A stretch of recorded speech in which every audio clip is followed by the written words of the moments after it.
Jello there, H3T to put that dang on time. My bad for 2 vlogs in a row, but I just got to make like a really quick video because I just got inspired by a video I just watched. You guys know off camera, I'm trying to get better at basketball. I'm trying to work out and all that extra foolishness. So I study Carmelo Anthony very closely, and I was watching some Carmelo Anthony highlights, and a related video came up, and it was talking about the difference between Carmelo in the Olympics and Carmelo in the NBA. And basically, I'm just going to steal that man's point because I want to talk to you guys about this foolishness.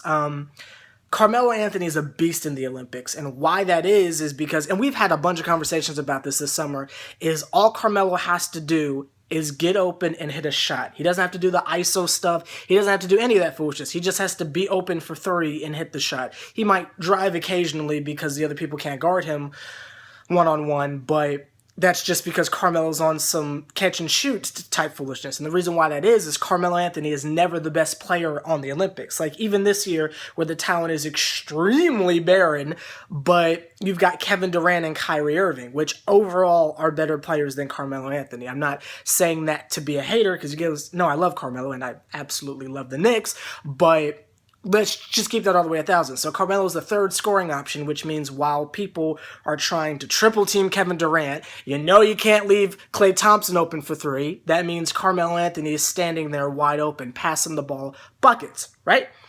Carmelo's never been in a situation like that in an NBA season. When he was on the Nuggets, he was clearly the best player, except for the year he was with Allen Iverson.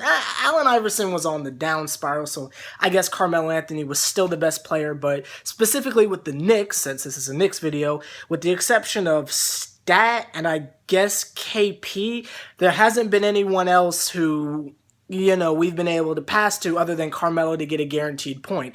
Everyone else on the team has basically been a bench player on someone else's team.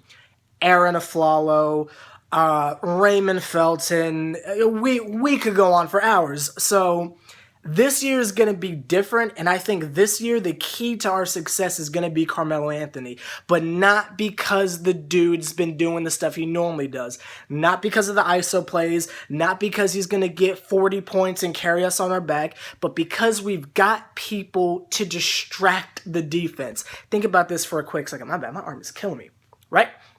This year, we've got Derrick Rose, a slashing, attacking point guard in his heyday, in my opinion, was better than Russell Westbrook. I know that's very debatable, but in Derrick Rose's heyday, he was better than Russell Westbrook. So we've got basically Westbrook Jr. at the moment, right? So Derrick Rose is going to be driving, and he's going to be controlling the ball. It's not like Carmelo's going to be bringing up the ball and holding it at the top of the key. Derrick's going to have the ball. So he's going to come down the court and attack the basket, and no one can stop him from doing that, right? So Derrick Rose is attacking, right? That's how the offense is going to start.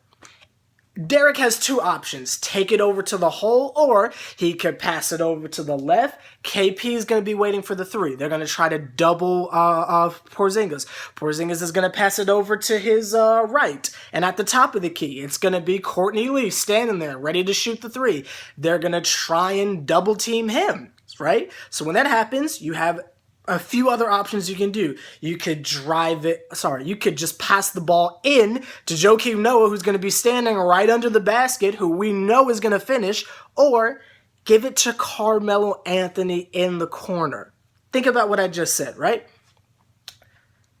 If Derrick Rose drives, right, and he decides he's not going to pass it, he's got 1 person on him, right? That's 1 person for the opposing team, right? He passes it over to the corner on the left, right? You've got Porzingis. 2 people are going to try to double him, right? That's 3 people out of the equation now, right?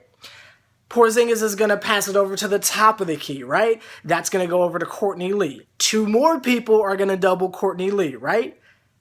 There's only 5 people on the court for the other team. So you're going to have an open Joakim Noah inside, or Carmelo Anthony open for 3. Now, Joakim Noah might miss, but Carmelo Anthony won't. Open Carmelo Anthony is going to be just like the Olympics. The defense is going to be so worried trying to stop all these other people. Carmelo Anthony's going to be feasting. And even if they double Carmelo, then it'll be Porzingis open. It'll be Courtney Lee open. It'll be Joakim Noah open. Do you see what I mean? So all this foolishness that we're seeing in the Olympics, of Carmelo's doing all these crazy things, it's because he's open and he's not the only scoring option. The stuff we see in the Olympics is coming to New York, y'all. Half the time, Carmelo's going to be wide open. All he's going to have to do is hit an open shot. Do you get what I mean? Some of you might not get what I'm trying to say, but I feel like most of you do, and that's all that matters. All Carmelo Anthony has to do this year is hit an open shot. And if they double him, everyone else on the team can score now. It's like the Olympics. We basically have, a little downgraded version of Team USA. And even off the bench, we got Derrick Rose Jr. and Brandon Jennings. Like, comment, subscribe, H3T. See another Triple OG putting in as much work as me. Do me a favor, point them out. Tell me your thoughts down below. I think we're going to be fine this year. But let me know what you think.